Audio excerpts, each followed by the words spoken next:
Arsenal. Coba Anda bayangkan jadi fans MU yang tiap hari bisa stroke gitu. Dan kalau ngomonginnya peluang, menurut gue di Liga Inggris sendiri Arsenal peluangnya paling gede sih buat juara. Kalau musim-musim lalu, kemudian Tottenham juga pelatih baru, Arsenal adalah satu-satunya tim yang yang pemainnya sudah bermain lama dalam jangka waktu yang lama, ditambah dengan suntikan para pemain baru yang kualitasnya oke seperti Gyökeres, Zubimendi, ditambah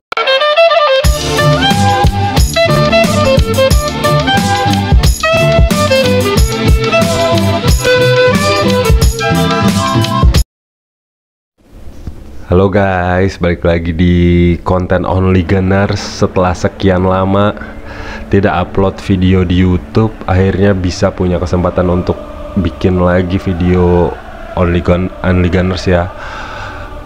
Karena banyaknya kesibukan kemarin, terus tadinya niatnya emang bikinnya konsisten dari episode dari match week pertamanya Arsenal, pertandingan pertama Arsenal musim 2025-2026 ini, tapi ternyata karena adanya kesibukan beberapa baru sempet sekarang. Jadi ya udahlah, nggak apa-apa. Semoga kedepannya konsistensinya bisa langsung dipertahankan dengan baik, amin. So langsung aja kita masuk ke part Only Gunners 2005-2006. Oke, jadi di video kali ini gue tidak akan membahas soal hasil pertandingan Arsenal, peringkat klasemen, karena udah pada tahu lah, dan gue juga masuk di minggu ke-7 ya di Premier League.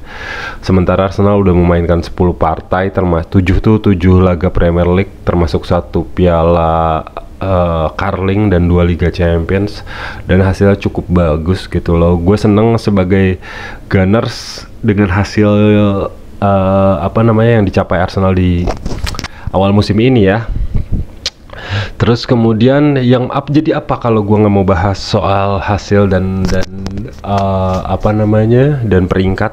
Yang gue mau bahas sebenarnya adalah perubahan-perubahan yang terjadi di Arsenal, beberapa pemain transfer, pengaruhnya, dan mungkin peluang Arsenal juara musim ini gitu loh.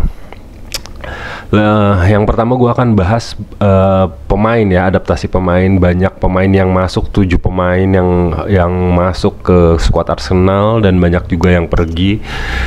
Di musim ini menurut gue salah satu faktor kunci, at least di paruh pertama ya, di awal musim Arsenal kali ini, faktor yang paling berpengaruh, sosok berpengaruhnya selain Mikel Arteta adalah Andrea Berta yang melakukan transfer pemain yang sangat signifikan banget. Pertama, kedua, dia tidak melakukan di deadline day, kecuali di deadline day sebelum seperti sebelumnya gitu loh, seperti musim-musim Arsenal sebelumnya. Jadi mostly dilakukan di pramusim, sehingga pemain punya kesempatan adaptasi yang bagus. Paling yang terakhir kan Eberechi Eze, itu puzzle terakhir yang gue tidak nyangka akan dibeli, ternyata dibeli juga oleh Andrea Berta. Dan kemudian Berta juga cuci gudang, even toh harga jual pemain Arsenal tidak seperti klub-klub lain ya, tapi cukup berhasil untuk memberikan space, sehingga skuad yang dimiliki Arsenal sekarang sangat tight tapi dalam. Tidak seperti musim-musim sebelumnya banyak, tapi kualitasnya nggak sebanding gitu, starting line up sama cadangan. Tapi kali di musim ini paling enggak, karena penyakitnya Arsenal selain inkonsisten di akhir-akhir musim dan banyaknya cedera, tapi paling enggak di musim ini ketika ada pemain cedera, kita sebagai penonton tidak khawatir dengan kondisi di bench gitu loh, karena kualitas di bench yang ada saat ini dengan kualitas starting line up-nya Mikel Arteta sangat mumpuni dan oke banget. Total 7 pembelian yang dilakukan Andrea Berta semuanya menurut gua on point banget, dan itu adalah satu kunci Arsenal kenapa paling nggak di awal musim ini kita bisa berada di peringkat 1 gitu loh, dan memainkan pertandingan yang bagus meskipun kehilangan beberapa pilar. Lalu yang kedua adalah gue mau bahas peluang Arsenal musim ini. Menurut gue di musim ini, selain selain karena desakan fans ya, termasuk gua setelah Arteta masuk ke 6 tahun dia menjadi coachnya Arsenal dengan segala macam support dari penonton, waktu, kesabaran, terus support finansial dari klub. Ini adalah saatnya Mikel Arteta membawa mayor trofi buat Arsenal, paling enggak Premier League lah. Itu udah kuncian banget sih menurut gua. Tapi kalau bicaranya peluang, karena gelar Premier League ya itu yang udah paling lama diharapkan oleh kita para fans gitu loh, yang udah kangen banget. Secara mentally kita udah sangat bersabar selama berpuluh-puluh tahun ini gitu loh. Arsenal yang sekarang tidak seperti Arsenal yang dulu. Secara finansial tidak bisa belanja banyak pemain, tidak bisa beli pemain bintang, banyak pemain bintangnya kabur-kaburan. Tapi setelah Arteta datang, terus kemudian Emirates juga sudah lunas gitu loh, dan pembaruan yang terjadi di staff sehingga Arsenal bisa bersaing dari tadinya mengalami shock mungkin ya setelah era Arsene Wenger. Sekarang saatnya Mr. Arteta memberikan silverware kepada, udah saatnya banget menurut gue, udah nggak bisa alasan gitu loh. Paling nggak kalau mungkin banyak fans yang bilang ya udahlah FA Cup dulu atau Carling Cup dulu, buat gua nggak, itu minor sih. Itu udah harusnya dari, kalau ngomongin skalanya di situ itu udah dari 3 musim pertama harusnya dia udah bisa gitu loh. Tapi sekarang gue mengesampingkan itu, minimal adalah Premier League ya, kalau bisa sih nggak cuma 1 gitu loh, karena ya udah mumpuni banget. Ditambah kalau ngomonginnya Premier League aja ya, tim-tim lain tuh adaptasinya masih banyak. City kehilangan banyak pemain, kekurangan banyak pemain. Liverpool juga begitu. MU apalagi nggak usah dibahas. Chelsea juga begitu, pelatihnya baru pula. Terus kemudian Tottenham juga pelatih baru. Arsenal adalah satu-satunya tim yang yang pemainnya sudah bermain lama dalam jangka waktu yang lama, ditambah dengan suntikan para pemain baru yang kualitasnya oke seperti Gyökeres, Zubimendi, ditambah pelatih yang sudah lama, adaptasinya udah kental gitu. Jadi udah nggak ada alasan buat Mikel Arteta nggak juara sih menurut gue. Dan kalau ngomonginnya peluang, menurut gue di Liga Inggris sendiri Arsenal peluangnya paling gede sih buat juara. Kalau musim-musim lalu tuh gue yakin tapi nggak yakin gitu loh, maksudnya ngelihat probability-nya gitu loh. Ditambah musim lalu apalagi Liverpool walaupun ditinggal Klopp, Arne Slot-nya langsung bisa nyetel, ya itu karena pemainnya banyak yang gak ganti kan. Tapi sekarang Liverpool sebagai saingan terberat Arsenal juga banyak pemain yang cedera, banyak pemain yang diganti dan pergi.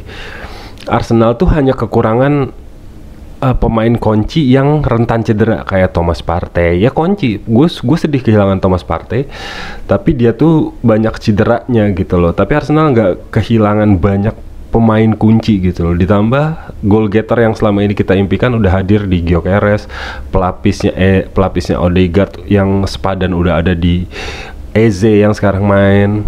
Bisa diganti juga dengan Nwaneri sama Max Dauman yang kualitasnya juga oke. Jadi kalau ngomongin back udah nggak usah diragukan gitu loh. Dan Zubimendi, even though ini masih musim adaptasinya dia memainkan peran pivotal sebagai gelandang holding midfielder tuh gokil banget sih Zubimendi. Gue nggak expect sebagus itu. Memang dia tipenya agak beda sama Partey ya. Partey lebih bagus dalam playing bola, holding bola, nahan bola. Tapi Zubimendi holding bolanya bagus, passing through passnya ke depan bagus, baca ruangnya bagus, menggunakan teman satu timnya dia bagus banget, sehingga membuat Declan Rice sama si Odegaard lebih leluasa untuk maju. Kalau ngomongin back, Arsenal udah paling kuat se-Liga Inggris. Gue nggak usah bahas lagi. Gabriel sama Saliba ditambah Timber ditambah Calafiori udah paling ngeri di Liga Inggris. Susah bobolnya, terbukti dari grade-nya sekarang kan. But selain dari itu, peluang Arsenal ya sangat besar, atau bisa dibilang paling besar gitu loh. Lalu yang terakhir adalah yang mau gue bahas adalah soal apakah Gyökeres atau atau Eze akan beradaptasi dengan baik, menurut gue ya. Gue nggak pernah ada kekhawatiran sedikit pun dengan Victor Gyökeres sih. Yang menjadi problem Arsenal, atau mungkin banyak yang bilang, aduh Gyökeres baru bikin 3 gol. Baru bikin 3 gol dari beberapa pertandingan segala macam, gini, tidak semoncer yang diinginkan ini. Enggak, menurut gua Arsenal tuh sebelumnya terbiasa dengan memainkan false number 9 yang bagus banget dimainkan oleh Kai Havertz dan Gabriel Jesus gantian. Karena terbiasa itu, bergantungnya gol Arsenal ya dari winger, biasanya dari Bukayo Saka paling banyak, kemudian dari sisi dalam yaitu midfield. Arsenal sebelumnya tidak terbiasa punya striker yang moncer, sehingga subsidi bola ke depan striker tuh belum terbiasa ngasih gitu. Lebih biasa kayak di shoot langsung, digiring ke dalam, atau ya itu bola-bola mati, corner FC segala macam, lebih terbiasa dari itu. Tapi dengan adanya Gyökeres itu memberikan satu lagi alternatif serangan Arsenal yang selama ini Arsenal nggak punya, menurut gue. Jumlah golnya Gyökeres itu nggak ngaruh sama pola permainan Arsenal, justru nambah kedalaman. Even toh hasilnya Gyökeres nggak bikin banyak gol ya. Harapan gue tentu Gyökeres disuplai dengan lebih banyak assist yang bagus, sehingga dia bisa bikin banyak gol, sehingga kontribusinya kepada Arsenal jauh lebih nyata gitu loh, lebih cepat killing game segala macam. Tapi kalaupun enggak, cara Gyökeres main dan adaptasi dia ke pola permainan Arsenal yang biasa nerapin false number 9, sementara dia adalah goal getter, itu udah etos kerjanya gila banget sih. Gyökeres yang biasanya disuplai tapping, dia adaptasi banget, dan body balance-nya Gyökeres tuh menurut gua salah satu nomor wahid sih di kancah sepak bola Liga Inggris yang mengandalkan fisik ya. Kurang lebih kayak gitu loh. Jadi untuk tahun ini, musim ini, nggak ada alasan Arsenal nggak dapat silverware menurut gua. Jadi harus dapat, menurut gua harus dapat. Kalau enggak, gua nggak tahu sih. Gua sebenarnya di hati yang nggak ragu untuk mencat Arteta, menurut gua. Di satu sisi, gua nggak bisa tolerir kalau sejujurnya gua nggak bisa tolerir kalau Arsenal nggak bisa dapat gelar musim ini. Tapi gua nggak bisa munafik. Culture yang dibangun Arteta di Arsenal selama 5 tahun ini memberikan kenyamanan bagi kita para fans, dan ngerasa aman untuk nonton Arsenal, ditambah terhibur, menyenangkan gitu nonton Arsenal. Coba Anda bayangkan jadi fans MU yang tiap hari bisa stroke gitu. Gue nggak iri sama MU yang dapet FA Cup segala macam, Crystal Palace, Newcastle yang dapat. Gue nggak iri kalau piala-pialanya cuma kecil doang, enggak. Bodoh amat kalau lu mau makan trofi tapi tiap hari lu sakit, tiap minggu lu stroke karena lihat tim lu main jelek. Gue sih nggak mau. Gue seneng lihat Arsenal. Oke, tujuan semua tim ya dapat gelar gitu loh. Tujuan latihan, tujuan pertandingan, tujuan transfer, tujuan support dana dari pengusaha kepada sebuah klub bola memang untuk dapetin piala gitu loh. Tapi buat gue fans, nggak munafik, gue juga pengen Arsenal mendapat piala. Tapi pertanyaan adalah, apakah gue membenci Arsenal kalau Arsenal nggak juara? Enggak. Gue kan tetap mencintai Arsenal. Sama aja kayak Crystal Palace yang nggak pernah juara apapun tiba-tiba dapat piala. Musim lalu kan keren. Tottenham yang nggak pernah juara apapun 20 tahun terakhir dapat Euroleague.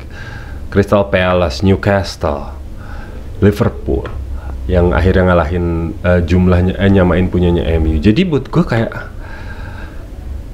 fans tuh tidak akan mustahil seorang fans ninggalin timnya. Tapi masa iya sih dengan segala support yang ada tidak juara tuh, buat gue kayak